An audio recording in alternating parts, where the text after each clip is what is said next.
Ich habe nicht kein poetische Talenten. Ich bin nicht begabt. Also. Aber ich kann Poshet übersetzen, die Lieder. Und unsere ortige, einseitige Poeten, Dichters, sie übermachen das auf einen literarischen Neufen, ja, sie setzen über literarisch die Lieder.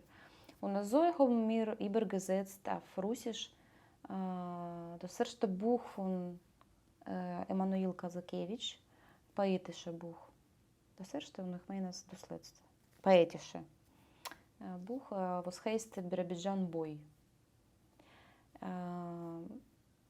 Das ist eine besondere Thema, weil in einem Sammelbuch sind rein solche verschiedene Leute-Stimmung und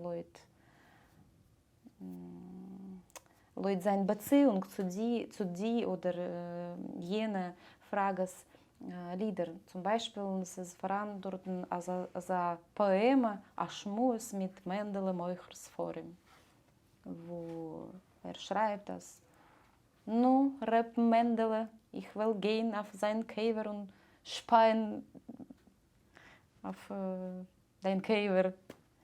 Weil für ihn Mendele Moichers Forum ist eine Verkörperung von der alten Welt.